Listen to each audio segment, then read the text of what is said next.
Welcome in, everybody, to another edition of the Fast Break. I am Casey Johnson. We are on episode 14, and it's a big one. It's our play-in tournament special. Yes, that's right. The Bulls face the Miami Heat on Wednesday at the United Center, and here are the four storylines I'm going to be most closely monitoring this week. Number one, Josh Giddey's wrist. This is not a good situation for the Bulls because Billy Donovan has termed it, quote unquote, a problem.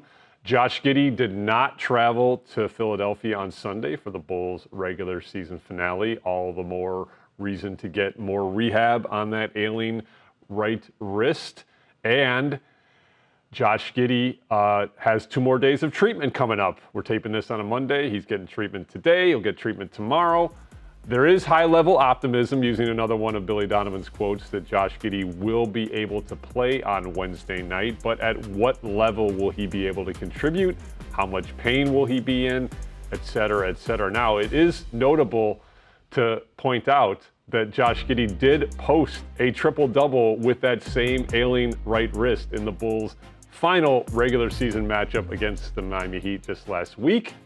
So he's proven he can play through pain, and yes, the Bulls need that. Why? Well, not only is Josh Giddy obviously one of the most driving forces to the Bulls' offensive engine, has the ball in his hands more than any other player, but get this, he posted triple doubles in 2 of the 3 regular season meetings against the Miami Heat and averaged a triple double against the Miami Heat. 26 points, 10 assists, 10.3 rebounds. His shooting percentages, how about 58.3% from the field and 53.3% from three-point range on 5 attempts per game. So you could say that Josh Giddy had some success against the Miami Heat. Now, Erik Spoelstra, the longtime coach of the Miami Heat, talked about Josh Giddy's impact before that last regular season meeting on April 9th here at the United Center, and obviously talked about his ability to get to the rim, get downhill. So he is crucial to the Bulls' offensive attack, and obviously the Bulls need him playing at a high level on Wednesday night.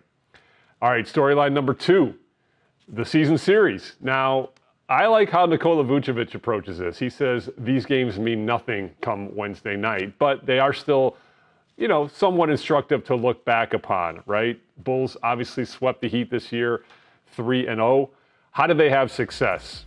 2 ways. The Bulls' style, offensive style, they played at a fast pace, and they wore the Miami Heat down in the fourth quarter. The Miami Heat are not a good fourth quarter team. The Bulls are one of the league's best. So how can the Bulls win on Wednesday night? Get the game to the fourth quarter, either close or with the Bulls ahead, and put the foot on the gas. That's one way. Another way, obviously, play at a fast pace. Miami ranks 27th in pace. The Bulls rank 3rd in pace. Second in pace. So obviously the Bulls want to play at a faster pace. Why is this? Well, in a half-court setting, the Miami defense can still be elite. They were 9th in defensive rating this year. They've obviously got an elite rim protector in 𝗵𝗻 𝗂𝗶𝘀. So the Bulls want to try to get this out of a half-court game and into a full-court game. And that is exactly what happened in the regular season series. The first meeting was on February 5th. Bulls won 133-124. This was the first game after the Zach LaVine trade. So Tre Jones, Zach Collins, Kevin Huerter were not playing yet. Lonzo Ball and Ayo Dosunmu played. So it's kind of a skewed look, but that was the game Matas Buzelis broke on to the national scene. 10 for 10 from the field, 24 points. Bulls had 35 assists as a team, which has defined their offensive style all season. They outscored the Miami Heat in fast break points 13-6. And get this, in the fourth quarter of that game, 39-21 Bulls. All right, game 2 down in Miami, March 8th. Bulls 114, Miami 109. All 5 starters for the Bulls in double figures. Outscored the Miami Heat in fast break points 18-15. I mentioned the Giddy triple-double. Fourth quarter, Bulls 36, Heat 20. Sensing a theme here? Last meeting, just April 9th here at the United Center, 119-111 Bulls. Again, Bulls placed all 5 starters in double figures. Again, Josh Giddy triple-double. Again, Bulls 24-15 in fast break points. Fourth quarter was actually tied. This time 27-27. Bulls actually broke it open in the third quarter. But all this points to, again, the Bulls wanting to play fast, getting into a fourth quarter game, getting it out of the half court game, and putting the foot on the gas down the stretch. All right, storyline number 3. I mentioned Matas Buzelis' breakout game. All eyes are going to be on the rookie Wednesday night. He shot 10 for 10 in that game against Miami in that first meeting for 24 points. He is the first Bulls rookie in franchise history to post at least 75 blocks and at least 95 made three-pointers. This is, again, him trying to be a two-way player, him trying to be a two-way force. Everyone saw that huge dagger three-pointer he hit in the final minute of that last meeting, April 9th. What did he do after that shot? Yes, he stared down the Miami Heat bench. This guy we've seen have confidence and have a little edge to him all season long. But I talked to him on Sunday in Philadelphia about what he's going to expect come Wednesday night. He's never played in a play-in tournament game, obviously, which is not the playoffs, but it has a one-and-done playoff feel, obviously. I want to get this quote right, so I'm going to look down and read here. He said, "I don't know how it's going to be. I'm definitely going to be ready for anything that happens. I'm going to do a lot of mental preparation, talk to my vets, but I'm not going to put any extra pressure on myself because I know I'm going to be prepared." How do you not like this kid? I mean, he's going to lean on his vets to try to gain any knowledge or insight he can, but he's going to put in the film work, look inward, not be fazed by the moment, and try to obviously play at a high level on Wednesday night. I'm excited as anybody else to see what Matas has in store.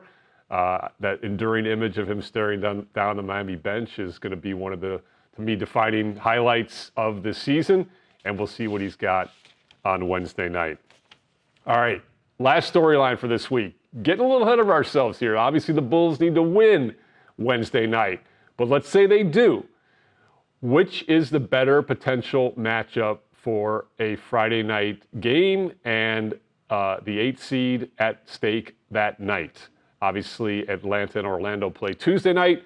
If the Bulls are to win Wednesday night, they would play the loser of that game on Friday.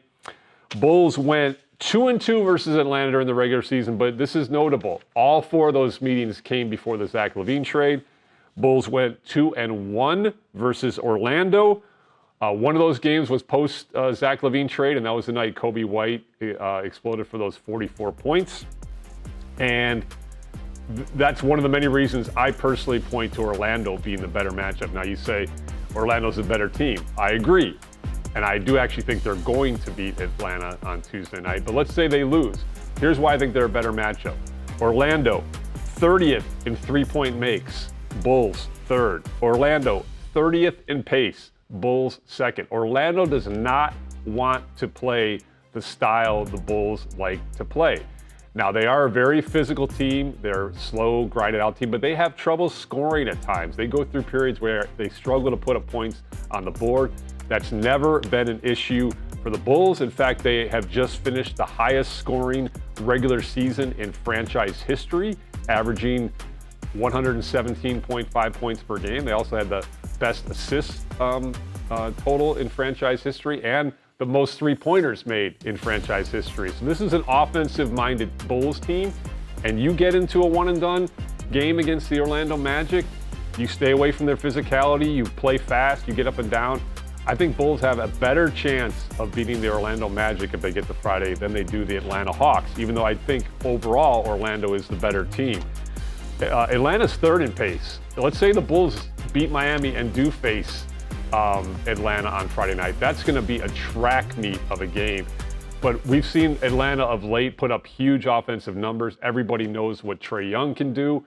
And 𝗬𝗎, the Trae Young stopper, is unfortunately rehabilitating from shoulder surgery. So that would be an offensive shootout. Could the Bulls win? Sure.